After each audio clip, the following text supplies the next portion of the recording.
very proud. This is actually the first award I've really received in Bermuda, considering all the sports I've done. So it's an honor, and I give great honor to the Pacers and the committee for actually selecting me. Starting out your career at a young age, obviously you had a target in mind because you had Sonia there as a person that you was trying to meet those goals and surpass them. How did you feel going into your first career? Does those feelings come back when you get this honor?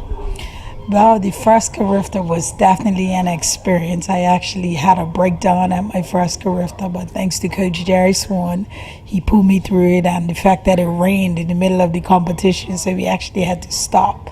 He pulled me through it, and I managed to win the gold medal, and actually I think I PB'd on that day, so it was a good experience after the fact. Initially it was shock-taking.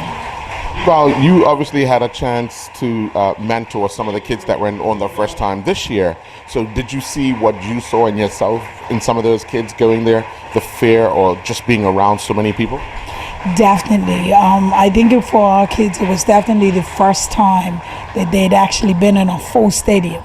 So it was shocking to them, and you could actually see they were like overwhelmed. And I think that affected one or two performances, but overall they done really well and they coped excellently. During your presentation today, what were some of the things you were letting the people know and the kids know what to expect or what you went throughout your track career? Well, I kept it kind of short because the guys that went before me basically said everything. So it was, in my career, it was a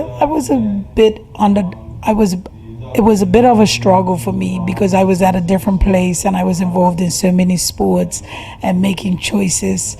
You know, hindsight being 2020, I think had I decided just to do track, I could have definitely qualified for the Olympics, but it didn't go that way. But it definitely formed a base for me in my life in general, so it was a good thing.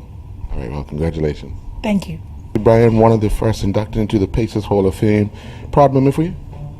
Yeah, I mean, great group, and I think I look at Hall of Fames now as I think basic history. You're trying to create the history of a sport, and then obviously in this case a track club, which is, in my opinion, the greatest track club we've had in the history of this country, simply due to the fact that everybody that I know of started at the Pacers, and so it's a great track club, and it's a great idea so that the kids coming along know people who went before them and things the people before them achieved, and give them something to strive for and realize, like, hey man, wow, some of the best athletes Bermuda ever had started here. Man, so I could do that too. So yeah, it's a great honor. When you're standing in front of these people talking about yourself, do you visualize yourself back in the days wearing the Pacers colors? In this situation, no. I mean, I didn't have anything prepared. It's just everybody who went before me, I happened to be last. They were alphabetical. And Jay being the stand-up comic, Jay killed the room. So where do you go from there? And then, but for me, I kind of had a thought where I might go in terms of speech-wise, but it was just simply to not necessarily make it all about what I've achieved or what I did. You could read about that and look at that, some of it, little video around, but to inspire the next generation to achieve, to realize that, you had people from Bermuda, Sam, Little Rock, become world champions, travel all the world, compete at the highest level, do well at the highest level, to realize that, you can do that. That's a possibility.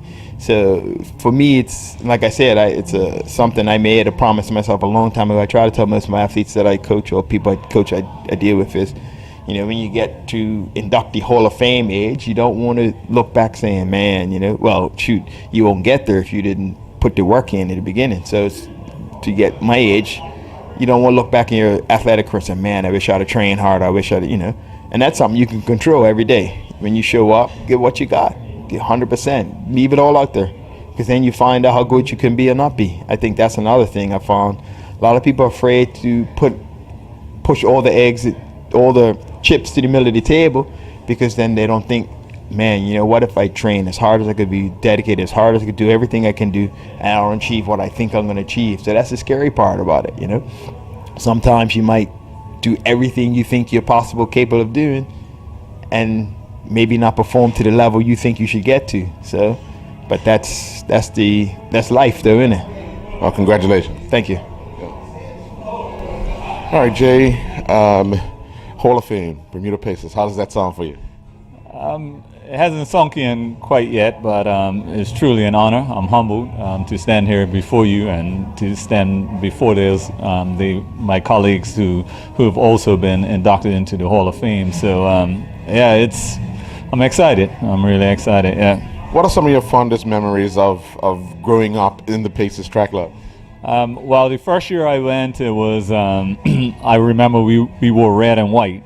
And we were the Bermuda Striders. And then at some point, I think the following year, we switched to the green and yellow, which was something it took me a while to get used to, because red's my favorite color. I'm from Somerset. I'm a red and blue guy. So, to switch to green and the green and yellow it took me some time to get used to. But yeah, I mean, I have a lot of memories, forged a lot of friendships along the way. With like Terrence Armstrong and Jerome Richards, we become almost best of friends as a result of our years in the Pacers. So a lot of good times at the Pacers with the Pacers. Yeah. All right. Well, congratulations. Thank you very much, Harold. Yeah.